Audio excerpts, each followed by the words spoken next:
Sacramento, novembre 1938. Sous la terre de son jardin se cachait un secret glaçant. 7 corps d'anciens pensionnaires. Cette gentille vieille dame ne leur offrait pas un toit. Elle gérait une entreprise de meurtre pour profit. L'une des histoires criminelles les plus troublantes des États-Unis. Dorothea Puente, 59 ans, était la propriétaire apparemment bienveillante d'une pension pour personnes âgées. Mais lorsque les policiers ont commencé à creuser son jardin, ils ont découvert l'horreur. Des corps enterrés à la hâte, dont l'un scellé sous une allée de béton.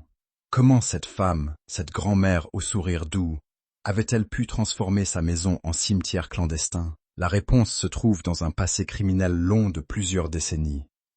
Dorothea n'était pas une tueuse soudaine, mais une fraudeuse devenue meurtrière par cupidité. À 16 ans, elle fugue et commence sa carrière criminelle par de petites fraudes.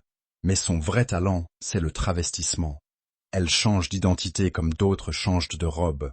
Dorothy, Sarah, Donna, chaque nom correspond à une nouvelle arnaque.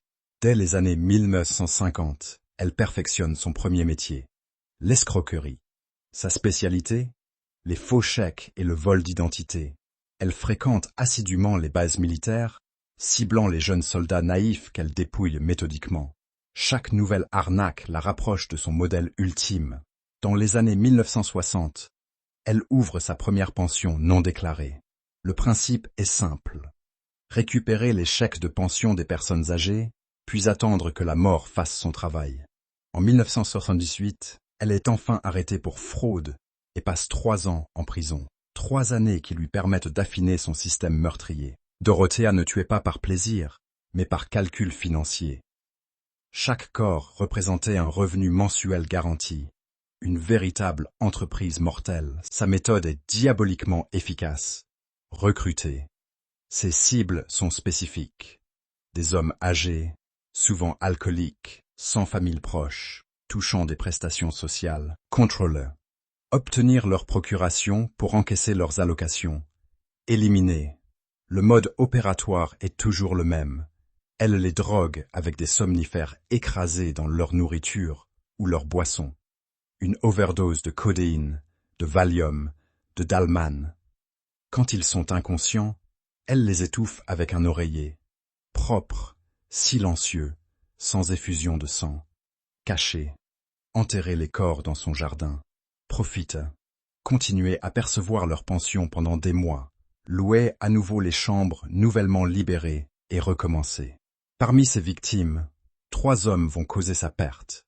Benjamin Fink, ancien militaire de 55 ans, James Gallup, vétéran solitaire de 62 ans, et Alvaro Montoya, 78 ans, dont la disparition alerte enfin une assistante sociale tenace. Ce matin du 11 novembre 1988, les policiers arrivent avec un mandat de perquisition. Cette fois, leur attention est immédiatement attirée par des zones de terre fraîchement retournées dans le potager, là même d'où provenait l'odeur que Dorothea avait précédemment déclarée être un simple problème d'égout lors de leur dernière visite. Alors qu'ils commencent à creuser prudemment, faisant peu à peu la macabre découverte des 7 corps dans son jardin, elle les observe, immobile sur son balcon, les bras croisés. Son calme est aussi glaçant que la scène qui se déroule sous ses yeux. Sous le choc des révélations, les policiers oublient, dans un premier temps, de la placer en état d'arrestation. Ce n'est qu'après un certain temps qu'ils réalisent leur erreur, mais il est déjà trop tard. Elle a disparu. La nouvelle fait l'effet d'une bombe à Sacramento, puis dans tout le pays. Les titres des journaux sont énormes, incrédules. 7 corps chez la grand-mère. La bonne âme était un monstre. Le jardin de l'horreur. Une traque s'organise. Quelques jours plus tard, on retrouve finalement Dorothea dans un bar du centre-ville, attablée seule, sirotant calmement un verre de vin blanc. Pas de résistance, pas de larmes, juste ce sourire énigmatique qui semblait défier la réalité même de ses crimes. L'arrestation est surréaliste. Cette femme frêle, cette apparence de grand-mère inoffensive, menottée pour les pires des crimes. Elle murmure simplement aux policiers, d'une voix presque détachée. « Je savais que vous viendriez. Son procès en 1993 devient un cirque médiatique. L'accusation aligne des preuves accablantes. Relevés bancaires prouvant qu'elle a encaissé plus de 60 000 $ d'allocations volées. Rapport toxicologique, preuves physiques du jardin. Dorothea y joue son dernier rôle. La grand-mère incomprise. Vêtue de robe fleurie, prenant des notes comme une étudiante. Souriant au juré. Le plus glaçant, c'est sa méthode. Se lier avec une personne vulnérable. L'héberger, la droguer, la tuer, l'enterrer sur place.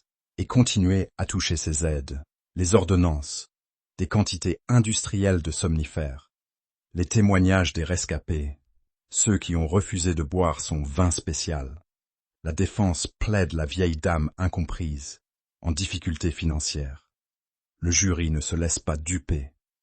Elle est reconnue coupable de 3 meurtres et condamnée à la perpétuité, sans possibilité de libération conditionnelle. Quel était le moteur de Dorothea Pointé? Contrairement à la plupart des tueurs en série, sa motivation n'était ni sexuelle, ni le plaisir de tuer. C'était une prédation financière pure. Les psychologues relèvent un narcissisme extrême et des traits sociopathes. Elle voyait les gens comme des marchandises.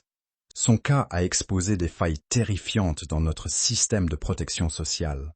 Comment 7 personnes ont-elles pu disparaître sans que personne ne s'en aperçoive?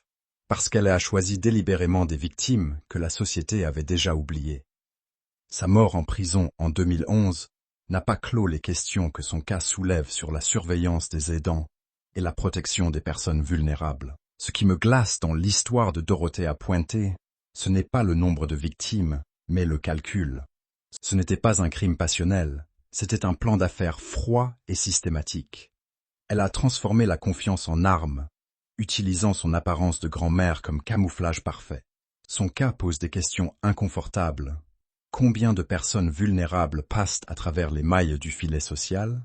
Et quand on voit une gentille vieille dame s'occuper des autres, comment s'assurer que c'est de la compassion réelle et non un calcul prédateur? Si ce décryptage de l'une des tueuses les plus calculatrices des États-Unis vous a fasciné, likez et abonnez-vous pour plus d'enquêtes sur les faces sombres du crime. Dans les commentaires, dites-moi, qu'est-ce qui est le plus terrifiant? Les monstres évidents ou les monstres qui ressemblent à la grand-mère de tout le monde? Merci d'avoir regardé.